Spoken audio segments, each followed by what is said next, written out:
Eu acho que é inegável que o Dorival, ele vive hoje o auge da sua carreira como técnico de futebol. Ele vem de campanhas muito boas aí com o Ceará em 2022, com o Flamengo sendo campeão da Libertadores no mesmo ano. Ano passado ele ganhou a Copa do Brasil com o São Paulo, um título que até então o São Paulo não tinha. E nessa Copa do Brasil, inclusive, ele venceu adversários como Flamengo e Palmeiras, que hoje a gente considera como os maiores elencos e estruturas do futebol brasileiro. Então o Dorival ele vem de campanhas e números muito interessantes, que credenciam ele como um dos melhores técnicos em atividades no futebol brasileiro hoje. Mas o que pode preocupar muita gente é a questão da crise que hoje se vive dentro da CBF. Inclusive até com decisões do Supremo Tribunal Federal em relação à situação do presidente Edinaldo. Se a gente puxar um pouco na história, não é necessariamente uma novidade a CBF viver crises antes de competições, antes de Copas do Mundo, principalmente.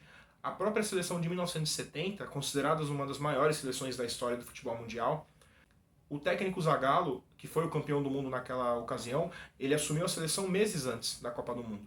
Porque o João Saldanha, que era o técnico anterior, ele tinha posições políticas contrárias ao regime militar que o Brasil vivia na época e acabou sendo demitido pelo presidente Emílio Médici. O Zagallo assumiu, foi campeão do mundo, fazendo seus ajustes e implantando seu estilo de jogo, porém o técnico anterior era o João Saldanha. Então a gente vê que não é uma novidade a CBF viver desarranjos, crises, bagunças políticas, enfim. Resta a gente saber o quanto isso tem poder para respingar no trabalho do Dorival.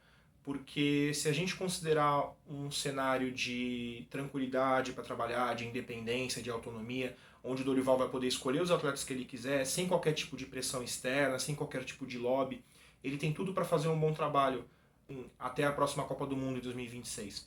Porque a gente vê que o Dorival ele é um cara muito ético, muito íntegro, dificilmente se envolve em situações que possam manchar a imagem dele perante a opinião pública.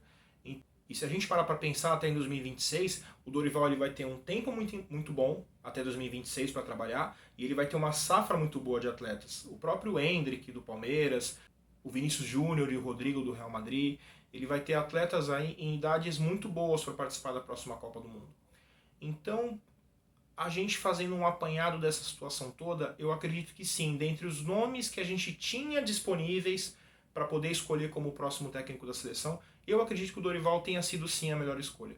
Porque além da questão dos números dele serem interessantes nos últimos anos com boas campanhas, ele tem uma coisa que, por exemplo, técnicos estrangeiros, como o próprio Ancelotti, que era uma das opções, ele tem um diferencial em relação a esses técnicos, que ele conhece o futebol brasileiro.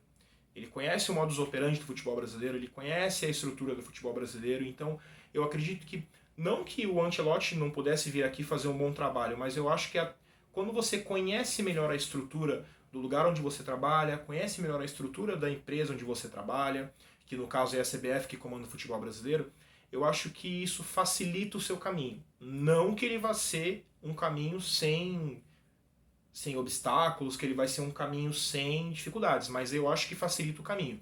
Então, se a gente pudesse colocar numa prateleira as opções possíveis, eu acredito que o Dorival foi sim a melhor opção feita pela CBF e tem tudo para fazer um bom trabalho até a próxima Copa do Mundo.